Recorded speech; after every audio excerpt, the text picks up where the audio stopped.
All right. All right. Well, I guess welcome to episode 8 of the number one podcast in Bangkok, Thailand. Don't look that up. There's not a lot of different things to talk about today. Yeah, this is episode 8. We're mainly just going to be doing my homework. We're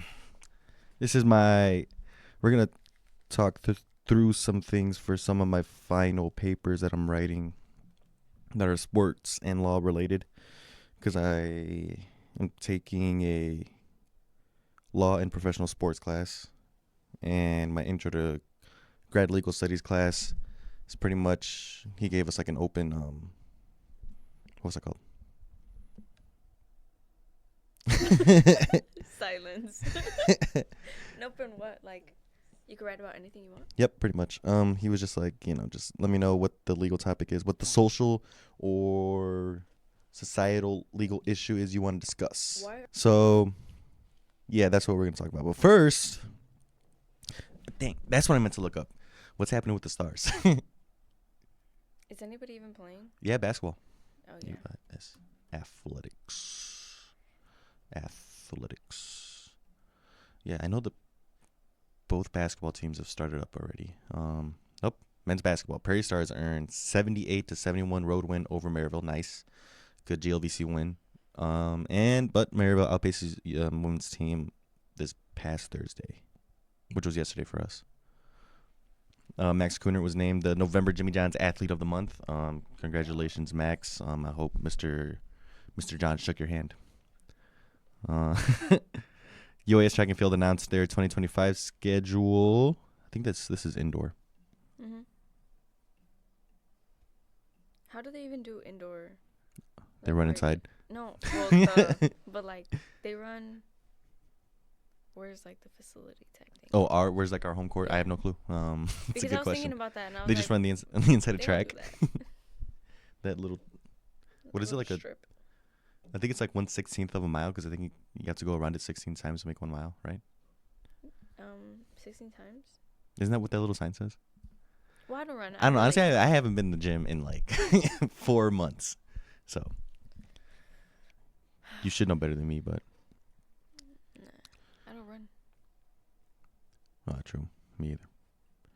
But yeah, that's pretty much everything's going on. It's just basketball happening right now. The men's and women's teams are well on their way into their seasons. But today's we're gonna pretty much, I think, so I got 2 papers, right? Like I said, one for my law in professional sports class and another one for my intro to grad legal studies. I think we're not gonna really talk about the second one. We're gonna talk about the first one today, because it's all boxing. We're gonna talk a lot about boxing, the issues with boxing, the integral issues with the sport, and how it's regulated, and how we can fix it. We're gonna fix boxing today, okay? We're going to solve all of the problems in the sport, and we're going to create what should be the solution, and then send it off to Congress and get it passed, and we're going to save the world. A 5th belt. No. No, that's the Dana White solution. I don't think we need that. But we'll get to that. But first, just to like ease into it, let's talk about what's happening right now. There's a lot of good stuff coming up. So we got this weekend, this is Friday, December 6th, so by the time this comes out, this would have already happened. Navarrete versus Valdez 2, a rematch of a fight. Was that earlier this year? I think so. Like February, maybe? I got the article. Navarrete of Mexico City defeated Valdez by unanimous decision in their first fight in August of 2023. No, we were way off. Navarrete threw 1,038 punches in that fight, landing 216, but the last 3 rounds were the champion's most impressive. Navarrete landed 23 punches in round 10, 23 in round 11, and 34 all-power punches in round 12. He expects another tough fight on Saturday. Yeah, that was a great fight. Do you remember that one? That was when Oscar had like a really swolled-up eye. It was, Didn't Navarrete like basically outshine Oscar? Oh, yeah, Like the whole thing? The whole time? Yeah, he just beat up on him. But that was just a really good fight. It was a fun fight to watch. I think it's a very easy fight to watch for anyone looking to get into boxing. Looking at the numbers. I wish we could do a presentation, like for the podcast, of like Nick's top 5 and like Valeria's top 5. The first 3 are just Arturo, what's his name? Gotti. Versus Ward. Mickey Ward. Yeah. Maybe we can. We'll do it right now. Actually, off the top of your head, top 5 can't. boxing fights ever.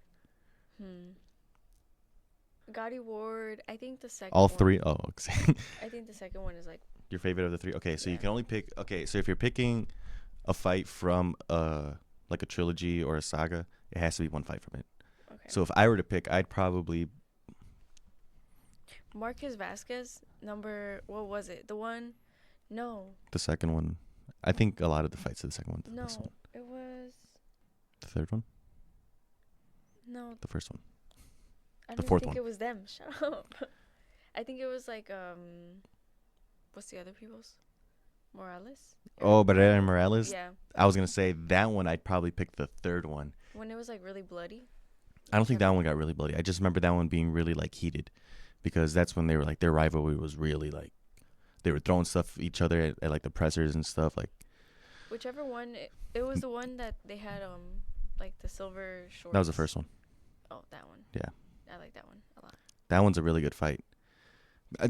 Mid 2000s boxing, dude, I think is super, super, super underrated. I think that in its own right is a golden age for boxing, because you had that whole trilogy, and then you had the quadrilogy of Manny Pacquiao and Juan Manuel.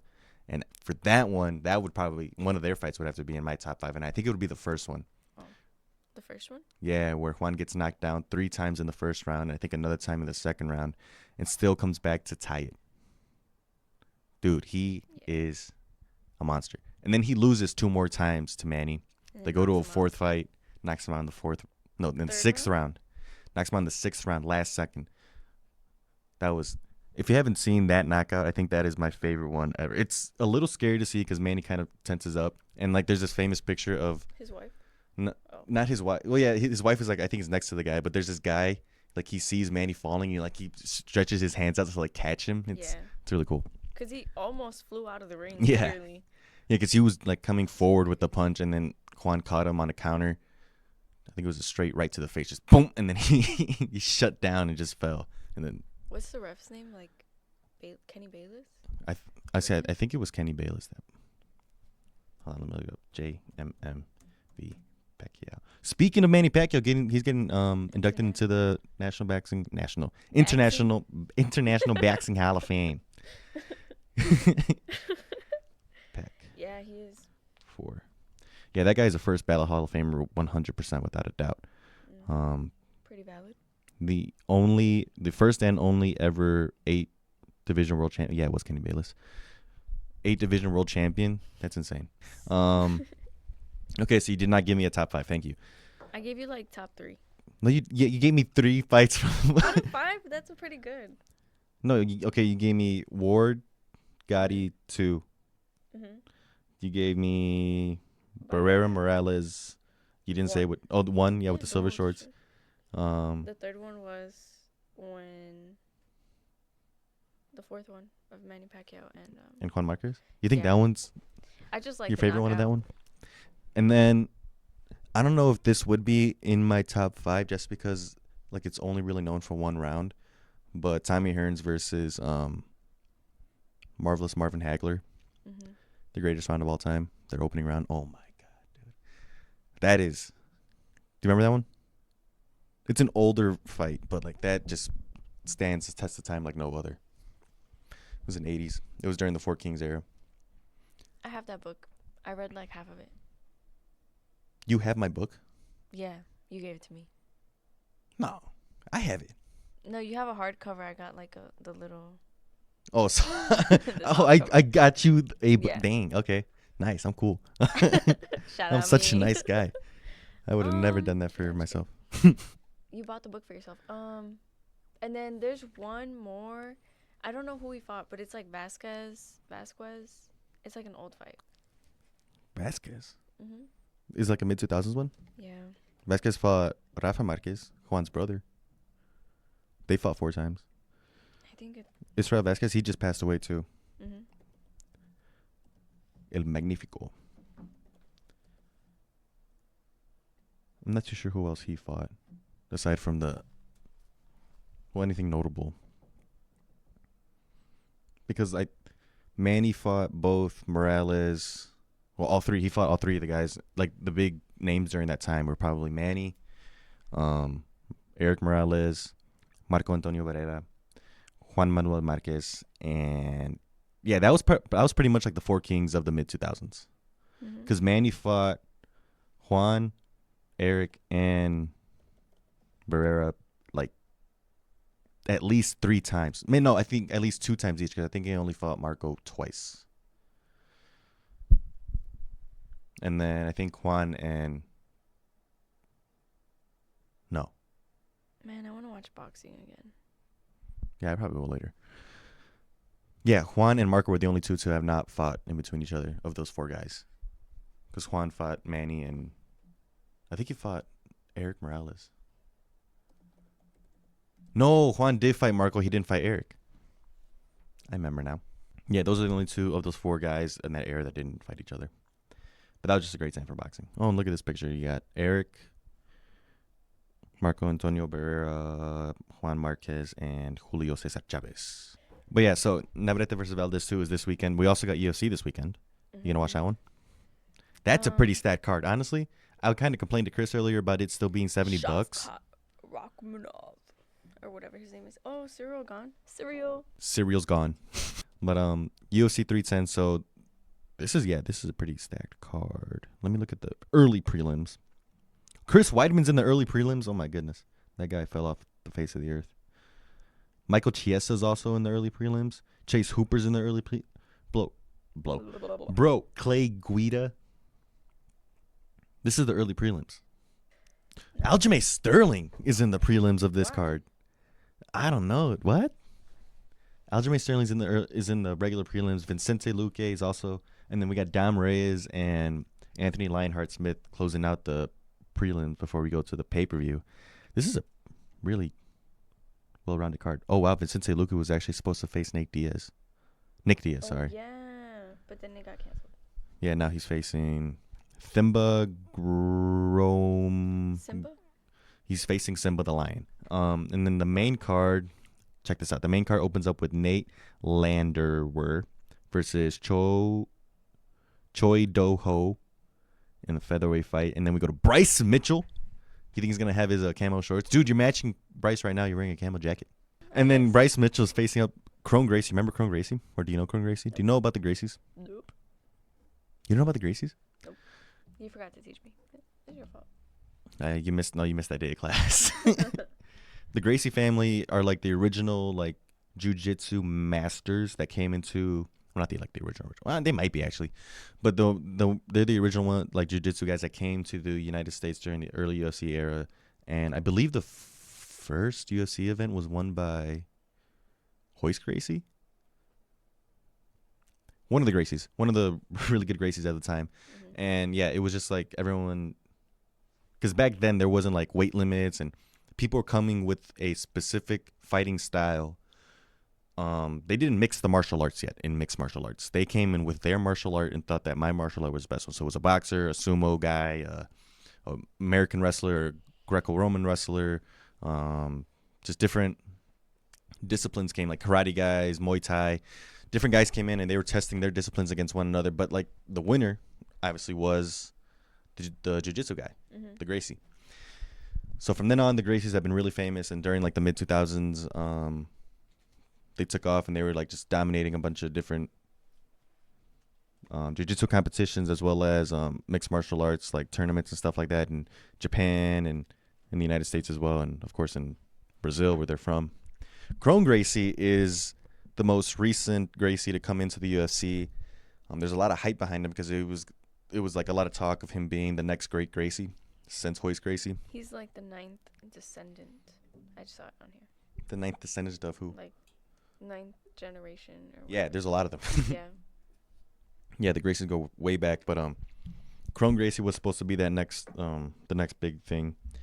And like his first couple fights were kind of cool. You know, he was like twisting guys up like a Gracie does, like a jiu-jitsu master does. You know, twisting them into pretzels and snapping bones and taking names. Yeah. But then his most recent fight, I think he got knocked out, and then he took like a really long time off, and then he comes back, and in his most recent fight, he made a lot of people mad because he just like kept going into like fetal position and kind of bait the guy to come in like wrestle with him, and then ref kept having to stand him up, and he just was not looking to engage on the feet, and that really made for one, it made Dana White pretty mad. I remember he was like all fired up about it, and he was like, "Yeah, that was the worst fight I've ever seen." Oh, I remember that. Yeah, because he wasn't doing anything Yeah. in the fight. So now he's going up against Bryce Mitchell, and he's very good on the ground. But He's a missile. yeah, Bryce Mitchell, the missile. He's very good on the ground. He's a very good. I think he might be a black belt in jiu-jitsu, but he's like real country. He's got his camel shorts. He begged Dana White to get his camel shorts, and he's very good at the jiu-jitsu. He's gonna take this little Gracie Wood down and twist him up. So I just think that Bryce is gonna have too much like just raw strength for Kron Gracie, and he's gonna pat out whatever was left of that flame that was there originally for Kron when he came in. Because this guy, I mean, as long as he keeps fighting the way that he does, that's very like scared of fighting his feet, he's not gonna get anywhere. Yeah. No one's gonna want to promote you. You may win a couple fights, but you're gonna get knocked out again eventually. Sorry, but it's just the truth. Moving on from there, then we go into the serials going gone versus Alexander Volkov. That's another really good fight, heavyweight fight. That's a heavyweight title eliminator, I would assume. You think the winner of this one fights the winner of, if this happens, John Jones versus Tom Aspinall? I think that fight would have to happen sooner. Rather than later. Yeah, because then you have this guy that has the interim title, Tom Aspinall, and John's got the undisputed title. And if they're talking about doing it in late 2025, the winner of this fight like is probably up next. But then either way, they'd still have like a whole year and a half off in order for this John Jones. Yeah, because then the winner of that fight would want to take a break. Yeah. I hate the heavyweight division. I love John Jones. He's a terrifying guy. Like I have nightmares about him, but like it just makes me. It's so annoying how he likes to hold the division hostage just because he knows that he's who he is, and it holds a lot of things up, and it sucks. But I feel like it's his world, and we're living in it. Yeah, I'm not too sure about that, but I feel like he would retire after Tom Aspinall. Yeah, I think so too, and I think really the only. And then that would be like pointless for these to make the winner of this fight wait. Yeah. Yeah, I see what you mean. So then moving on from that one, Cyril Gane's 12-2. Who did he lose to? He lost to John Jones. Francis. Oh wait, yeah. That was fire. Yeah. Yeah. We got Shavkat versus Ian Gary. Dude, I want Ian Gary to get knocked out. I'm actually really excited. I think this is the one I'm most excited about. This should have been main event. Yeah. Pantoja versus Asakura, I'm kind of like, Who did Pantoja take the thing away from? The belt? Didn't he take it from Was it Brandon Moreno? Yeah. Yeah. In a robbery. Anyway. He just got a buzz cut though. So he looks different. Pantoja? Yeah. Do you like Ian Gary? I'm not a big fan of the loudmouth kind of guy. No. I feel like he's a wannabe Conor McGregor, and he really wants to be, but he's just not. Yeah, no. He is, therefore he isn't. But Shavkat's like a scary dude. He's like a Russian like KGB spy. Like I want one of those fluffy hats that they wear. Yes. You want one of those, or one of the ones that the Dagestanis wear? The big poofy one. Now his looks more clean. Like I could wear that out. Wear that, yeah. Hold on, let me see a picture of him. They have really cool ones too. Yeah, that one looks like this one kind of just looks like there's a straight up animal on his head. I don't know how I feel about that one. Oh, he looks like a gangster in this picture. He's got like a fur coat, and he's sitting on a throne with two wolves as armrests, two wolves' heads. If you're an animal rights activist, don't look at this picture, but it's an awesome picture. Yeah, that is pretty fire. He was supposed to fight Bilal, and then that got canceled. Why does Bilal have a belt? Because he beat Aljamain? Aljamain's fighting on this card, you said? Yeah, he's in the early prelims, I think, or the regular prelims. Bilal. Imagine someone listens to the podcast for the first time right now, and we're just throwing out like names and titles and years. I mean, They're like, these what's are even pretty happening? relevant UFC guys, I think. Not the casuals. Yeah, this show is not for the casuals. So Bilal Muhammad, he took the title from Leon Edwards. We're in the completely wrong weight division. Yeah. What are we doing? All right, lock in. He took Headshot, dead shot. that was so cool. What's his name? Kamaru? Kamaru Usman. Yeah. Off the face of the earth or what? I think he moved up. Kamaru Usman. I thought there was talks of him getting back in the octagon soon, but I don't think there's anything. Yeah, because he lost to Khamzat Chimaev recently, right? Recently? No, Like last year 2 years on my ago. birthday, October 21st, 2003. Never mind. He lost on my birthday. You're not allowed to fight in the UFC anymore. Tell Uncle Dana, bro.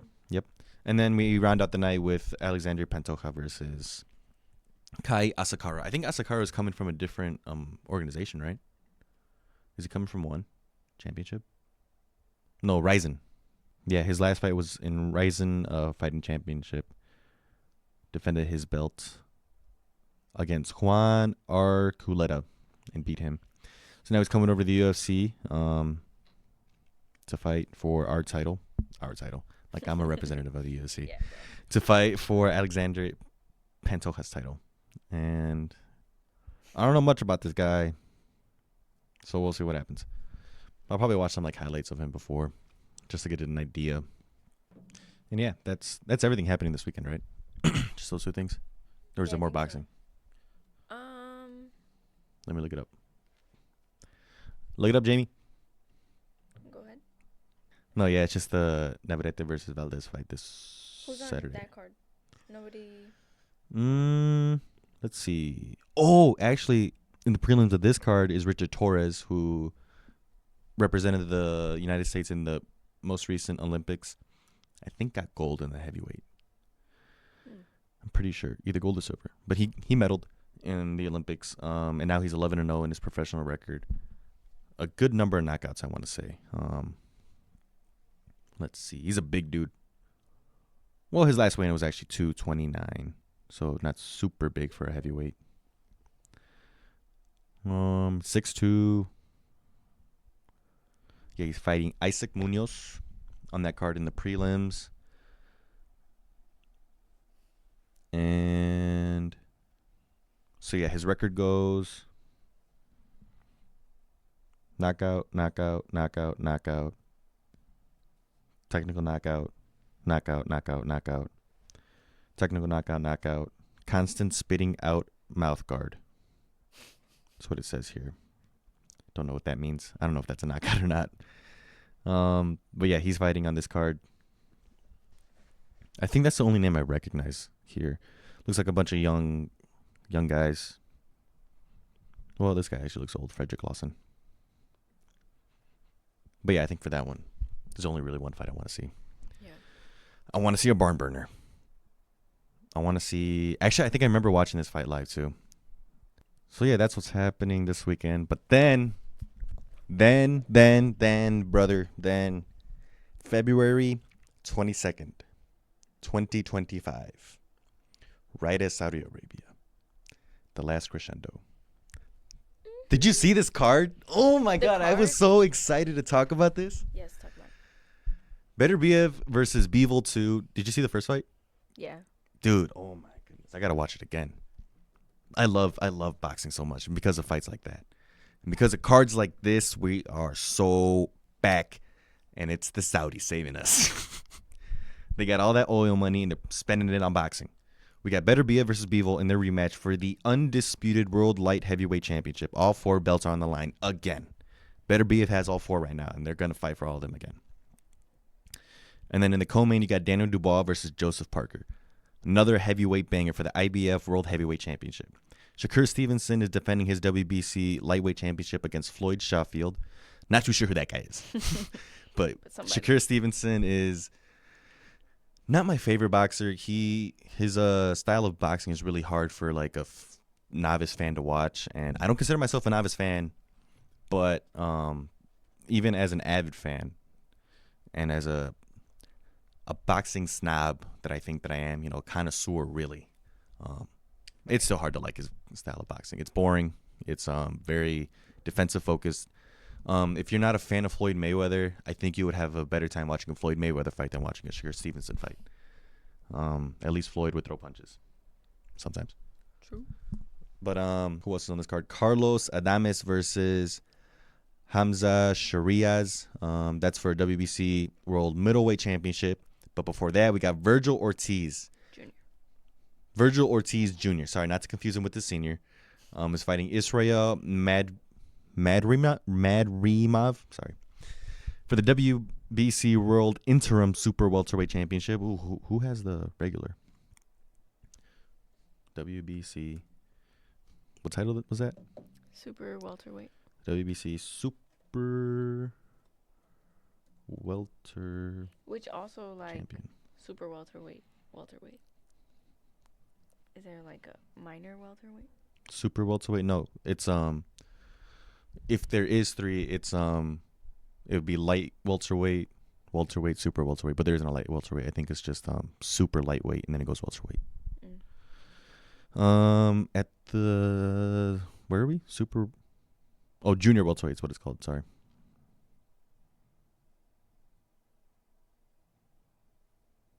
What do we say? Junior welterweight, right? No, super welterweight. Super welterweight. They just got welterweight here. Sebastian Fundora. Jamel Charlo is the WBC Junior Middleweight Championship in recess. Oh, dude, this is why I hate. Okay, we're gonna talk about this in a bit, but this is why I hate boxing. This is why this is an issue. So we got the super middleweight champion, but also referred to as the junior middleweight champion, also referred to as the super welterweight champion. So it goes welterweight to middleweight if we're looking at like the scale of how big by weight. So it goes lightweight, welterweight, middleweight, light, heavyweight, and there's also cruiserweight, but no one counts that. So at junior middleweight, aka super welterweight, the WBC champion is Sebastian Fundora, but Jamel Charlo is the WBC junior middleweight champion in recess, while Virgil Ortiz is the WBC interim junior middleweight champion. And that's just for one belt. That's just for one belt. In the WBA, Terrence Crawford is the recognized champion, but Jamel Charlo is the WBA junior middleweight champion in recess, whatever that means. Which is like, okay, if you're in recess, then you're not it. So. Yeah, but Sebastian Fundora also owns the WBO championship, but he shares it with Terrence Crawford, who is the WBO interim middleweight champion. Why he's the interim champ. Of the belts? I don't know. Who do I gotta talk to about this? Well, we're gonna fix that right now. Who do you got to talk to? Probably like the Mauricio Suleiman. Yeah, talk to Don Mao. Yeah, that's what they call him. And then I think the BO is I think the BA is. Which ones are Mendoza? Huh? There's like someone whose last name is Mendoza. Yeah, I think that's the BA. I think they're Panamanian. Commissioner. The BA commissioner is Catherine Engelbart, not the BA. BO. Francisco Valcarcel. Not the guy we were talking about. The IBF or IBA or IBO. What is it? IBF. That's Daryl Peoples. No, I don't know who you're talking about. WBA. That's not her. That's. True. I got WNBA commissioner. World Boxing Association. Right? Mhm. Did you find it? No, I just knew that I heard her name somewhere, and I was like, "That's not right." Gilberto Mendoza. That's who you were talking about. Yeah, see, you knew it. You knew it? Yeah. Gilberto Mendoza. Where's he from? Yeah, Panamanian. I knew the BA was Panamanian. I got that part right. All right. Mm-hmm. So, yeah. I'm not even done talking about this card. So, Virgil Ortiz is fighting Israel Madrimov. I'll get it eventually. For the BC World Interim Super Welterweight Championship, a.k.a. the Junior Middleweight Championship, a.k.a. there's 3 other guys that had the same belt. three other guys that have the same belt and like 7 other guys that hold the title of that division. And then 4 guys that are up for the title. Yep. And then Zhali Zhang is fighting against Cabello for the vacant WBC interim heavyweight championship. That's gonna be a really good fight too. Did you see Zhali knock out? Wait, did he knock out? What's his name? Deontay Wilder. I think so. Zhali Zhang. I remember he was on a tear for a little bit there. Yeah, because he beat Joe Joyce twice. At one time at the Queen Elizabeth Olympic Park, and then he beat him at Wembley Arena. Both times in a decision, it looks like. No, Joyce got counted out in the second fight, and in the first fight, Joe Joyce suffered damage to his right eye. Fight stopped following inspection by the ring doctor. So, 2 technical knockouts. Well, a technical knockout and a knockout. And then he fights Joseph Parker, loses to Joseph Parker. Then Deontay Wilder fights Joseph Parker. He also loses to Joseph Parker. So then they both fight, Deontay Wilder and Zhang. And Deontay Wilder gets knocked out from a right hook. So Zhang's only got 2 losses to his name. He's a older guy, I think, though. Yeah, he's 41 years old. See, this is what I mean when I say the power is the last thing to go. You got guys like George Foreman, who won the heavyweight title at, 45, something like that. I think the oldest champion ever is... Fact check me, ready? I think the oldest champion of all time of boxing. The oldest world champion is still Bernard Hopkins, and I think he was 48. 46? 49. 49. Jeez, dude. Yeah, I think he won the super light heavyweight. Oh, because he broke his own record. So it was at 46. He won. It didn't say what world title. I think he was middleweight for a long time. At 48, he won IBF light heavyweight, and then at 49, WBA super title. Super title. Is that like The Rock's, like the People's Champion? The People's Champion? Yeah, he won the People's Championship title. He won the BMF title at 49 years old. Yeah, so Zhali Zhang is on that card. And then Joshua Bautista versus Callum Smith. I only know Callum Smith because he lost to Canelo one time. Yeah. Yep. Was he the one that he went down on the knee in the corner and then they called it out? It was him or his brother Liam Smith. Actually, no. I Liam. think Liam was the one that he beat up his arm. Oh yeah. Yeah, but that one's for the WBO interim light heavyweight championship. Callum Smith also, I guess, looks like he also moved up because I think he fought Canelo at middleweight. Yeah, that sounds right. But yeah, this is an absolutely, like, unequivocally the most stacked card I've seen in a very long time. Is boxing on its way back? Well, here's the thing. There was another card recently that was actually really stacked. Which one was that? I remember looking at it and be like, oh my goodness, this is awesome. Which one was it? Who was on it? That's what I'm trying to think about. I don't remember. I think it was a big fight card too. It's probably whatever the last Rite of season was. Let me look it up. And this is a $25 card too. Wow. Oh, they did the Terrence Crawford one versus Madrimov, the same guy that Virgil Ortiz is gonna box. Yeah, because that one also had Tim Tszyu versus Virgil Ortiz, and then Isaac Cruz versus Jose Valenzuela in the co-main. I think you talked about that. Yeah, yeah. Andy Cruz versus Jarrell Miller was on that card. David Morrell versus some dude. And Andy Cruz was also on that card. The Cuban from the Olympics that beats Keyshawn Davis in the Olympics for gold. Wonder when they're gonna meet in the pro ring. That'd be cool. But yeah, these Rite of season cards are insane. Because they have all the money. Yep. We gotta make our way down to Saudi Arabia one day for a fight. Oh, and then yeah, this one too. The Day of Reckoning card, the original Beterbiev versus Artur. Well, that was Bivol versus Artur, and then Anthony Joshua versus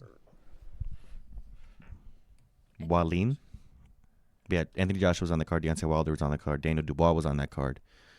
Yeah, those right of season cards are not to be missed.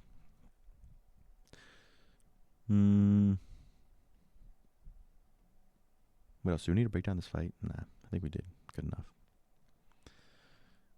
So yeah, that's a really good card. I'm really excited to watch that one. I'm thinking I might just take the day off for that one, specifically February 22nd, just so I can watch that card without being disturbed at work. All right, we're back again. Oh my goodness, dude. I just spent like 30 minutes talking about nothing and nobody. To me. Nah. Where did we even talk about? Did you get the mic stuff? The All right, Mike Tyson's getting sued again. Mike's getting sued by a London gambling company for $1 million and some change. We talked again about Manny and his accolades. Should I list them off again? World title in a record 8 divisions. Only boxer to hold world title across 4 decades. Only fighter to be the lineal champion in 5 weight classes. Oldest fighter to win a welterweight title and 3-time Ring Magazine Fighter of the Year. Also a congressman in the Philippines. We were saying that he was a great guy and he's the best guy ever, and we want to meet him and we hope to shake his hand one day, and we love Manny Pacquiao. And okay, now we're back. Sorry. Yeah, whatever. You're fired. So I'm doing research for my dude, I said it like 7 times already. I forgot about it. Sports law class? Yeah. Well, no, it's not a sports law, because the sports law class is offered by the business school. This is law in professional sports, which is offered by LES. And I was saying before, Valeria remembered to hit record. I was saying that if you have like any general interest in how the background of sports work and how things like how antitrust applies, what even that is, different issues with Title IX and gender and sexual equality within sports, even fan engagement, how we can make safer environments for fans. We even talk about some NCAA stuff, even though the class is titled Pro Sports. It's not a shot at Professor Julia, but just saying. And yeah, she did a lot of great work. Professor Julia Wyckoff did a lot of great work in creating this class. And I think if you have a general interest in any like background knowledge or background information on how sports work, this is a great class to take. I'm pretty sure it's an open elective. It's a 400 level class for just about anyone, because I don't think there's any prerequisites for it. So long as there are no prerequisites, I think anyone with that kind of general interest should take that class. Should there be prerequisites though? I don't know. I'm trying to look if there is already. Well, I took the class. I think you should have like a general background. Of what? Law? Of like law, because. No, I don't think so. I don't think you need it. I mean, but you have a better or an easier time understanding it because you know all like the legal terms or like. Yeah, that's what we talked. She kind of mentioned in the like our last discussion post was like, oh, what did you like about the class and how we can improve? And one of the things I said was, one, I think it'd be better in person, because I think these conversations, like on discussion posts, would be a lot more lively and a lot more not entertaining, but like you can get more from it if we were all sitting there actually talking stuff out. Especially with some of the topics that we touched on. They're really cool to talk about, like even just in a discussion post. But another thing I said was I think that we should, or that she should implement some kind of like weekly, you're making sure. Yeah. Some kind of like weekly, what's it called? Like meeting? No. Like after the 3rd week-ish, like we spend 3 weeks assigning case studies. And each week after that, a student will present or like at least submit some kind of like case synopsis on a case. So they have practice reading through like an actual legal case, doing research on a legal case, and summarizing what happened. It's called, in the legal studies world, it's called an IRAC, IRAC, and it's, oh my God, I'm going to mess this up. You got it. Look it up. Test me. But I believe it's the issue, so what the issue is, and then the IRAC. Look up IRAC brief. It's a case brief style. So the first one is issue, I know that. And then the R is the rule of the law, so what like the rule of law they're actually talking about. Mm-hmm. So you look at the issue of the case, and then what the rule of law that they're discussing, and then the A is the application of the law, how the law applies to this case, and then the conclusion, which is ultimately what was ruled. Yeah. You're smart. So thank you, bro. I think we should do that at least once a week for every student, so that they have practice looking at a case and talking about it and breaking it down. Yeah. So then by the time we come to this point and we're writing a research paper, that's, I think it's 7 for the undergrad and 10 to 12 for the graduate students. So regardless of your background, you're able to say that you have some kind of experience. Yeah. Yeah. I think that'd be good. But I kind of don't want to take this class no more. You just said I'm giving you more homework. Yeah. Dude, no, but it's fun to do. Leave me alone. You don't want to do it. You don't want to do an Iraq brief. No, not really. I'll give you a case to study. You can study. Actually, I just did a case. Give me one about women. This one's not about women. This one's about religion. Here, I have it right here. Engel versus Vitale. Keep it. For me? Merry Christmas. That's for you. Oh, It's a Supreme Court case about freedom of religion in schools. But yeah, that's so that's what I'm basically what that class is. And I'm doing a research project. And I submitted a research proposal for how to fix boxing, basically. So let's read through that real quick so we have an understanding of what's going on and what's going on in my brain, 'cause sometimes I don't even know. So what's the issue? In recent decades, the sport of boxing has been synonymous with terms like fixed, corrupt, and even confusing when discussing the organizational makeup of the professional sport. Any novice fan cannot even begin to explain how the world championship designation works, let alone who a world champion is in a particular weight class.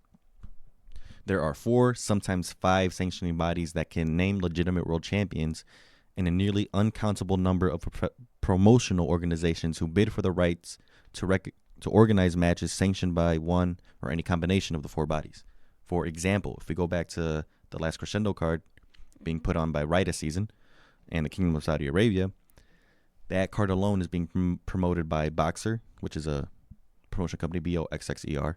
Top Rank, Golden Boy, Queensberry Promotions, Gold Star Promotions, Sella Promotions, PBC, Matchroom, and World of Boxing. All of those have their hands in just this one card. Too much. I would say so. All of the sanctioning bodies crown 17 different championships at different weight classes for both men and women's divisions, with 4 world champion organizations, an innumerable number of promoters. The broadcasters that often have specific ties to a promoter, conflicts of interest, and fighter protection from a loss has become a plaguing handicap to the legitimacy of the sweet science. Protecting the O in the loss column of a sanctioning body's organization's champion has overshadowed production of high caliber championship boxing. Far too often, boxers that come from different parts of the country, let alone the world, fear states and or national biases from judges and referees. Who a judge is, who a referee will be, what state with the most favorable athletic commission rules the bout will take place in, are far too often utilized as negotiation talking points for big money fights. It makes boxing susceptible to corruption and completely unorganized. So that's the issue. You got it? Yes, valid issue. There's too many people giving their opinions, and then just literally what we talked about. It's basically boxing is like Twitter. Yeah. There's 5 champions that can call themselves some form of champion for That's one the check belt. mark. That's the Twitter check mark. Yeah. Those are the ones. Yeah. The issue in the world is Elon Musk. The issue in the world is social media. Mm-hmm. All right, so what's the question I'm looking to answer? Can we look to a more centralized model of professional sports to help alleviate the many issues that afflict the sport of professional boxing? And I don't think I'm going to keep it as broad as looking at models for professional sports. I'm going to keep it within boxing and, well, actually, no, I'm going to keep it within combat sports. Here's why. Mm-hmm. For this study, I hope to entertain 2 perspectives that may provide viable solutions on how to reorganize the sport into a more centralized, more entertaining, and safer product. First, I hope to look at another model of boxing organization that presents a centralized product that the 4 sanctioning bodies must work with. For this, I will look to Argentina, and I plan on utilizing information and resources found in The Regulation of Boxing, a history and comparative analysis of policies among American states by Robert Rodriguez. It's a book that I think I got that book in high school. Maybe. This book specifically right here. It's right next to me. It's actually forwarded by George Kimball, and he writes a lot of really good sports books too. George Kimball. I read another book from him. George Edward Kimball. Oh, he's dead? Oh, dude, he wrote The Four Kings. Yeah, he's a Great writer. Great sports not broadcaster. What are they called? Journalist, if that's what they are. But yeah. So this book at the end similarly offers it the perspective of the Argentinian model of promotion of pro boxing bouts. However, I intend on analyzing the legal viability of this model to work within the United States. So keeping it within boxing. And then actually before I move on, I kind of was, well, this is why I wanted to talk it through. Because I don't know if I want to keep the focus on Argentina. The only reason I chose Argentina is because that's the model that he looked at in his book. I kind of want to look at how the UK does it. Because I know they do it through the British Boxing Board of Commission. It's some BBBC. Yeah. The British Board of Boxing Commission, the British Boxing Board of the British Boxing Council Board of Boxing Commission Council. What is it? Oh, the British Boxing Board of Control. Of Control. It wasn't commission. I'm an idiot. All right. But yeah, so I'm pretty sure they do it through them. Like that's their what's it called? I had all my stuff. They regulate boxing. Mm-hmm. The BBBC, they regulate boxing in the UK. I believe the whole country. But I think they're a private company. In Argentina, while the FAB, the Federation of Argentine Boxing, that's their governing body. Well, not the I guess you can call it the governing body of boxing. In the United States, it's done by state, the regulations. That's actually outlined here in the Ali Act, which is it was a boxing reform act passed by Congress that is very loosely what's it called? Enforced. So here we have that state officials are the proper regulators of professional boxing events and must protect the welfare of professional boxers and serve the public interest by closely supervising boxer activity in the jurisdiction. So that's the state's role in American boxing. The sanctioning organizations, so the ABC organizations like your WBO, WBC, WBA, IBF, even IBO sometimes, Ring Magazine sometimes they like to crown people. Mm-hmm. The sanctioning organizations which have proliferated in the boxing industry have not established credible and objective criteria to rate professional boxers and operate with virtually no industry or oversight. Their ratings are susceptible to manipulation, have deprived boxers of fair opportunities for advancement, and have undermined public confidence in the integrity of the sport. They didn't really say their role. Oh, right here. This is what the United States first tried to do, and well, they tried it, and it hasn't been working out too well. Within 2 years after the date of the enactment of the Muhammad Ali Boxing Reform Act, the Association of Boxing Commissions, which is all four major world championship crowning sanctioning bodies, shall develop and shall approve by a vote of no less than a majority of its member state boxing commissioners guidelines for objective and consistent written criteria for the ratings of professional boxers. It is the sense of Congress that sanctioning bodies and state boxing commissions should follow these ABC guidelines.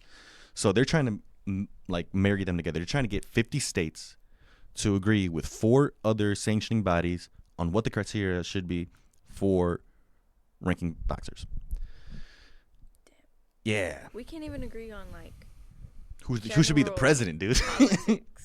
Yeah, and they want us to come together as a nation. Yeah, to decide. Realistically, it's like Texas, Nevada, New York, California-ish kind of that are like the big names and that really host a lot of big boxing events. And then so I want to look at, I think I'm going to shift my research from just looking at Argentina, and then I think I want to look at the way the United Kingdom does it, and then I want to look at how Saudi Arabia does it, because I'm pretty sure that's all government owned and government funded, like that Rite of Season stuff. I'm pretty sure that's government ran. But because the reason I want to move away from Argentina is because when's the last big boxing card you heard of coming to Argentina? I don't think that's a fair model to compare it to when you look at the size of the events that they host. Maybe Mexico too. I wonder how Mexico does it.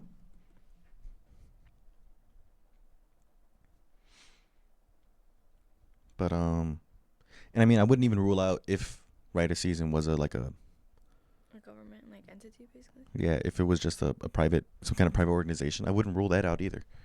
I would look into how that could work, like a private bureau Mhm. or a government agency, something. I don't know.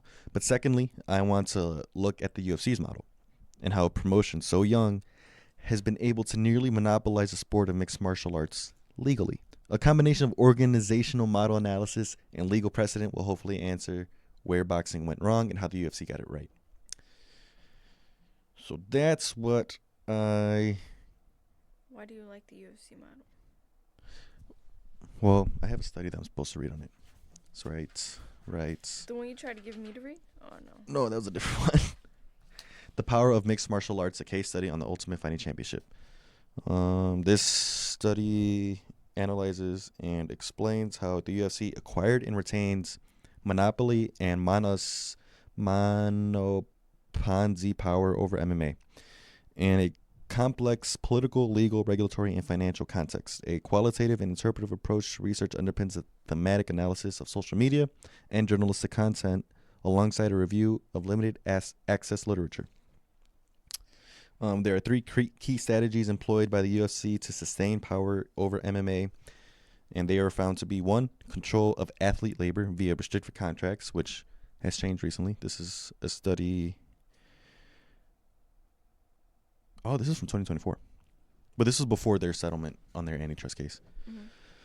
So control over athlete labor via restrictive contracts, two, acquisition of competitor promotions, X prize, I don't even know what that means, and commercial contracts, and three, building reputation and legitimacy via public relations and lobbying activities.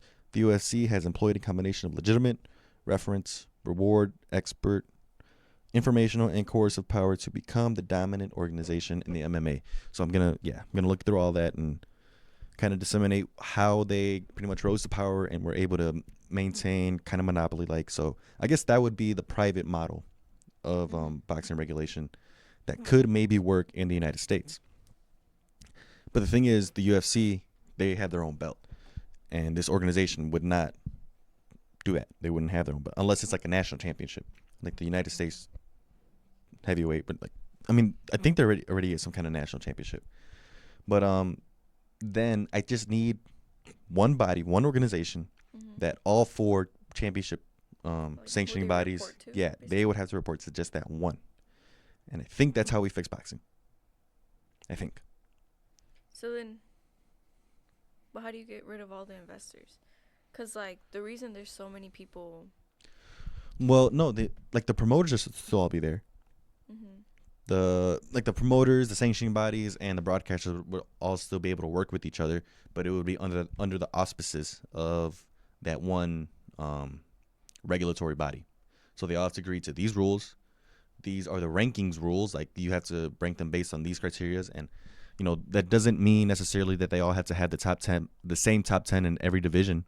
It just means that if you're able to justify it through these means, then your ranking system is okay.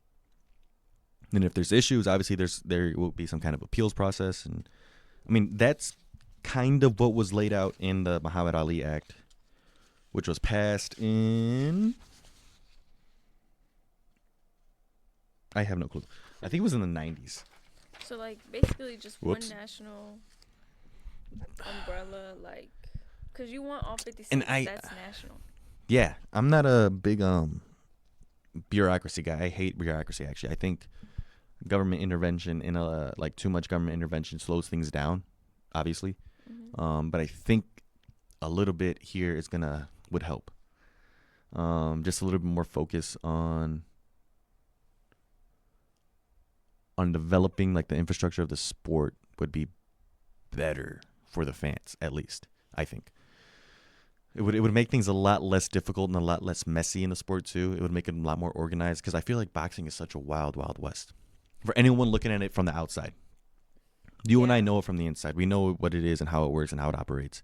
Anyone looking at it from the outside, it's Jake Paul, it's Canelo sometimes, it's big names. It's like big names, and really that's like the only two big names I can think of right now for anyone that doesn't like watch boxing as I mean, frequently I as we think do.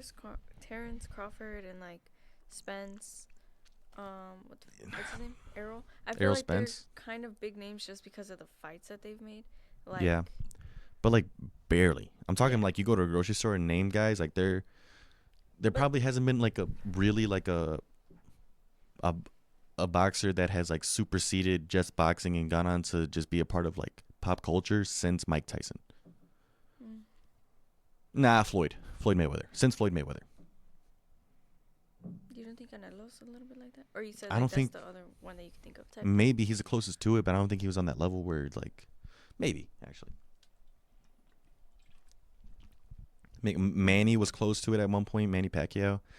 Um, I think if that fight happens with Floyd earlier in their careers, I think Manny wins, and I think that blows his name up, Manny. And I think he takes that role of superseding boxing and becoming like a pop culture icon. But yeah, there hasn't been that for boxing in a very long time, and I think it's because of how unorganized it is, and no one can keep track of who's who and where's where and what's what. Yeah. I think we just gotta. I think it's the United States' fault. I don't think it's the sanctioning bodies. A mean, lot of people give a lot of flack to the sanctioning bodies, but when you can do whatever you want and you can make your own rules and not abide by an act from Congress, like it's not gonna happen. It's not gonna work. It's not gonna work. So yeah, I think we fixed boxing. right.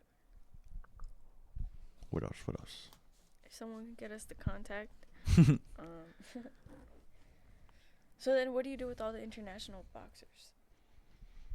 I mean, Well, they're still part of the promoter. yeah, they would come here. So like, if they're gonna come boxing in the United States, then they would have to get licensed from whatever that national body is, and then they can box it. It's the same as if they were to Same come to box process. in the state. Yeah, Mm-hmm. in a particular state. So this is just another thing for my outline. This research, for all intents and purposes, is a continuation of a comparative analysis I wrote for a comparative law class in my undergrad studies. A legal comparison of boxing regulation between the United States and Argentina investigated some of the main issues that surrounded the sport of professional boxing within the United States. These issues include inconsistencies that follow a decentralized organization, the dangers of having sanctioning bodies play favorites with their world championship fighters, and the integral issues that come with the vice of gambling. This research will focus less on elucidating these issues and creating a comparison between Argentina and the UFC's models for fight promotion and organizational structures.